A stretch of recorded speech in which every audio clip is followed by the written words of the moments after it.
সঙ্গে আজকে শেয়ার করতে এসেছি একটা আপডেটের ভিডিও। সেটা হচ্ছে আমার ড্রাগন গাছের আপডেট। সেই তোমাদেরকে দেখিয়েছিলাম না অনেক প্রতীক্ষার পরে একটা ফুল ফুটেছে গাছটাতে। তো সেখান থেকেই কিভাবে আমি ফল তৈরি করলাম সেটারই ভিডিও তোমাদের কাছে আজকে শেয়ার করব। টান টানান, এই দেখো আমার এই ফলটা রেডি হয়ে গেছে। আর দেখতে কত সুন্দর লাগছে তাই না? সত্যি বলতে কি, গাছের যে প্রথম ফলটা হয় না তার প্রতি কিন্তু একটা আলাদাই আকর্ষণ থাকে। এই ড্রাগন গাছটা হয়তো প্রথম ফল বলে একটু ছোট্ট হয়েছে, ভবিষ্যতে হয়তো আরো বড় হবে, কারণ আমার গাছটা এখন একটু ছোট।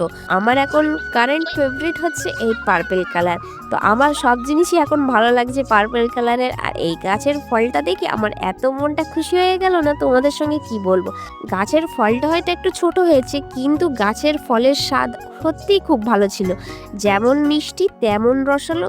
দেখো ভিডিওর মাঝখানে কে ব্যাগরা দিতে এসে গেছে।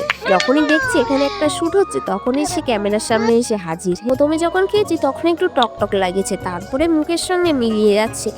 এত নরম। আর সব থেকে ব্যাপারটা ভালো হচ্ছে এর দানাগুলো যখন গালে পড়ে না তখন সত্যি খুব ভালো লাগে। হাতের চারপাশে সব এই কালার হয়ে গিয়েছে। তোমরাও বাড়িতে একটা ড্রাগন গাছ লাগাও আর তার থেকে ফল তৈরি করো। আর পরবর্তী ভিডিও পাওয়ার জন্য আমার চ্যানেলটিকে সাবস্ক্রাইব করে পাশে থাকা বেল আইকনটি প্রেস করো।